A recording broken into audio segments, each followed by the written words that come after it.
ትሁት ነይ።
እንዴት እንደምሆን ባላቅም ብቻ ግን ለማድረግ እሞክራለሁ፣ እታገሳለሁ። ልጅሽንም ራሱ በአካል አምጥቼ እንድትታዩ አድርጋለሁ። አንድ ቀን ወይም 2 ቀን ታገሽኝ በማለት ሲያበረታታት ምንም ችግር የለውም እሺ ታገሳለሁኝ፣ ግን ገዛኸኝ መጥፎ ሰው ነው፣ ክፉ ሰው ነው በማለት ይነግራታል።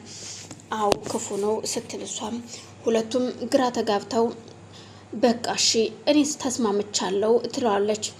አቶ ገዛኸኝ ከመኝታ ቤት ወጥቶ ሳሎን ቁጭ ብሎ ይጠራትና ትሁትን እዩልሽ ለልጄ ለናቲ ተደውይለትና ዛሬ እንዳይመጣ ትነግሪዋለሽ። ምክንያቱም ዛሬ እንዳይመጣ የምትነግሪው ከልጅሽ ጋር ጥሩ ጊዜ እንድታሳልፊ ነው፣ መምጣት የለበትም ይላታል። እና ታዲያ ቆይ ምን ላድርግ? ትደውይና እዚህ ቤት እንዳይመጣ ታደርጊዋለሽ።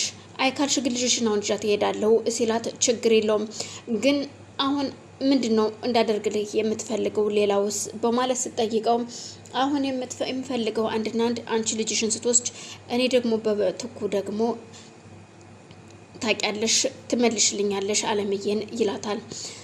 አለምዬን እንዴት አድርጌ ነው የምመልስልህ ስትለው እንዴትም አርገሽ ይሁን መልሽልኝ። እኔ አሁን የምፈልገው ልጅን ይዤ ወደ ሀገር የመሄድ ነው፣ ሌላ ምንም ነገር አልፈልግም ስትለው በፍጹም ልጅሽን ወደ ክፍለ ሀገር መላክ ትችያለሽ፣ ግን ደግሞ አንቺ የትም አትሄጂም። የተስማማንበት ስምምነታችን እስኪያልቅ ድረስ እዚሁ ትሰሪያለሽ። ምክንያቱም አንቺ የምታውቂው ብዙ ሚስጥር ስላለ አሳልፈሽ እንደማትሰጭኝ በምን እርግጠኛ ልሆን እችላለሁ? ስለዚህ አንቺ የትም አትሄጂም ይላታል። አሁን ለማንኛውም ለናቲ ደውይና ንገሪው ይላትና ለናቲ ደውላ እንዳይመጣ ስትነግረው ናቲም እሷን ይሰማትና እሺ በቃ አልመጣም ይላታል። የሚገርም ነው። ፈጣሪውን የማይሰማ ሰው ዛሬ አንቺን ሲሰማ እኮ እኔም ለዛ ነው አንቺ እንድትደውይለት የምፈልገው። አንቺን በጣም ይሰማሻል ናቲ። ስለዚህ ጥሩ በይ አሁን ከልጅሽ ጋር መጫወት ትችያለሽ በማለት ትቷት ወደ መኝታ ቤት ይገባል። ቤቲ እየጠጣች ነበረ። እናም ሲገባ አልጋዋ ላይ ቁጭ ብላ መጠጧን እየጠጣች ነው። ቆይ ምን ሆነሽ ነው ሲላት ገዛኸኝም ምን ይሆንኩ ይመስልሃል ስትለው አልገባኝም። እየጠጣሽ ነው እንዴ? አዎ እየጠጣሁኝ ነው። ቆይ ቅድም እያለቀሽ የነበሩ ለምንድን ነው? አዎ እየለቀስኩኝ ነበረ። ስለዚህ ይኸውልሽ አዳምጪኝ፣ እኔ ስለምወድሽ ይኸውልሽ አዝንልሻለሁ።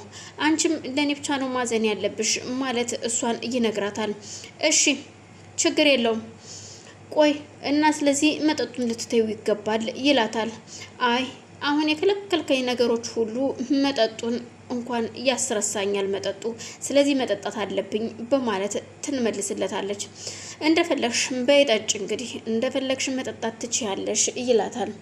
እሷም መጠጧን ይዛ አልጋዋ ላይ ቁጭ ብላ እየጠጣች ነው። ከዛም እኔ አሁን መተኛት አለብኝ ሲላት መጠጧን ይዛ ወደ ሳሎን ትሄድና ብቻዋን ቁጭ ብላ መጠጧን ትጠጣለች። አሁን ቆይ ምን ማድረግ ነው ያለብኝ?